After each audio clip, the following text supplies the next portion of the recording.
السلام علیکم جی، کیا حال چال ہیں آپ کے؟ امید ہے سارے خیریت سے ہوں گے۔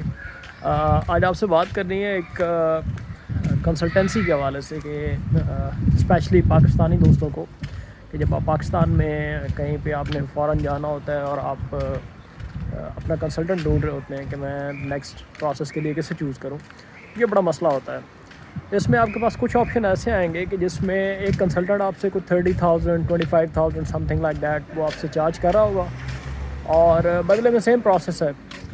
اب اس میں یہ ہے کہ سب سے پہلے آپ کو میں ایک تھوڑی سی اس کی بیسک انفارمیشن دیتا چلوں کہ جو کنسلٹنٹ آپ کا پروسیس کر رہا ہے اب اسے بینیفٹ کیا ہے۔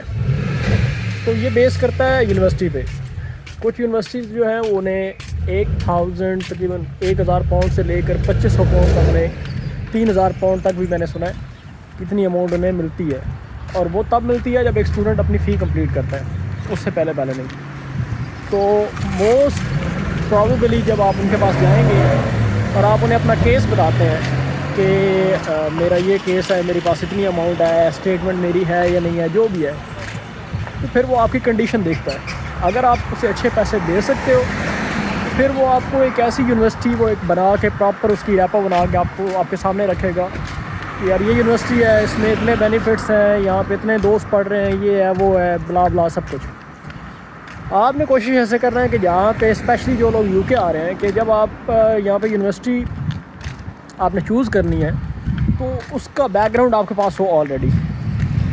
وجہ یہ ہے کہ آپ 40-45 لاکھ لگانا تو آپ نے ہے ہی، تو اس سے پہلے کم از کم اتنی ریسرچ تو ضروری ہوتی ہے۔ کسی بندے نے 1 لاکھ کا بزنس شروع کرنا ہو تو وہ کم از کم اس کی کافی زیادہ ڈیٹیل لے لیتا ہے۔ تو کوشش کیا کریں کہ جب بھی آپ پروسیس سٹارٹ کرنے لگیں تو آپ یہ ہے کہ پہلے یونیورسٹیز کا تھوڑا بہت بیک گراؤنڈ لیں، یونیورسٹیز کی ویب سائٹ پہ چیک کریں، سوشل میڈیا کے تھرو اسٹوڈنٹ سے کنفرم کریں کہ اٹینڈنس کا کیا مسئلہ ہے، فی وغیرہ کا کیا پروسیس ہے، ٹھیک ہے، باقی کتنی کوآپریٹیو ہے یونیورسٹی اور یہ ساری چیزیں۔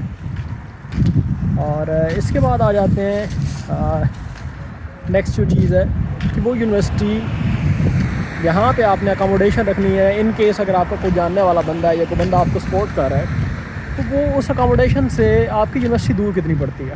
اب جیسے میں بس کنسلٹنٹ کے چکر میں ہی پھنس کے آ گیا تھا، میری یونیورسٹی جو ہے وہ وہاں سے میرا اگر میں ٹرین کے تھرو جاتا ہوں تو میری ایک سائڈ کی ٹکٹ جو ہے وہ 51 سے 54 پاؤنڈ تک کی ہے، ایک سائڈ سے ایک دن کی، ٹھیک ہے۔ تو وہ آپ کو وہاں پہ فیل نہیں ہو رہا ہوگا جو لوگ پاکستان، انڈیا یا بنگلہ دیش میں ہیں، لیکن جب آپ وہاں سے یہاں پہ آتے ہیں اور آپ ایک ایک پینی ایک ایک پاؤنڈ کا حساب رکھتے ہیں پھر آپ کو بڑا فیل ہوتا ہے۔ تو اس معاملے میں سب سے پہلے کوشش کریں اپنی یونیورسٹی ایک ٹارگٹ کریں، دوسرا ٹائملی پروسیس کریں۔ آپ کو پتہ ہوتا ہے کہ میرے پاس پیسے ہیں، میری اسٹیٹمنٹ ہے، ساری چیزیں ہیں، اگر نہیں ہوتی تو آپ نیکسٹ انٹیک کا انتظار کر لیں، دنیا نہیں ختم ہو رہی، ٹھیک ہے۔ اگر آپ کے نصیب میں لکھا ہوا ہے تو آپ لازمی آئیں گے۔ بدلے میں یہ ہے کہ ان چیزوں سے بچیں۔ کوئی آپ کا کنسلٹنٹ جاننے والا بھی ہے نا تو اس پہ بھی دیکھ بھال کے ٹرسٹ کریں۔ آپ یہ نہ سمجھیں کہ وہ آپ کو اتنا وہ کوآپریٹ کر رہا ہے، اتنا پولائٹلی بول رہا ہے، ریفرنس دے رہا ہے، ساری چیز دے رہا ہے، بھائی اس نے پروفٹ کمانا ہے۔ آپ خود اپنے اوپر اندازہ لگائیں کہ اگر آپ نے ایک بندے سے 7.5 لاکھ 8 لاکھ روپیہ کمانا ہو، ٹھیک ہے، 9 لاکھ روپیہ کمانا ہو، تو آپ کتنا ٹائم دیں گے اسے؟ ڈیفینیٹلی 1.5-2 منتھ کا پروسیس ہے، آپ اسے اتنا بھی نہیں ٹائم دے سکتے۔ وہ صرف وہ ٹائم آپ کو پورا کر رہا ہوتا ہے، باقی اس کی اپنی غرض ہوتی ہے، ٹھیک ہے، اس کا اپنا کمیشن ہوتا ہے۔ تو کوشش کریں جب بھی یہ کام کرنے لگیں پہلے آپ اپنا چیک کریں، بیک گراؤنڈ چیک کریں، اپنی کرنٹ سچویشن چیک کریں، کتنا پیسہ آپ کے پاس ہے، ٹھیک ہے، کیسا کیس آپ کا بن رہا ہے، کون سا ایریا آپ کو سوٹ کرتا ہے، اس کے بعد نیکسٹ پروسیس کریں۔ باقی دعاؤں میں یاد رکھیے گا، انشاءاللہ نیکسٹ اپڈیٹ آپ کو دیتے رہیں گے۔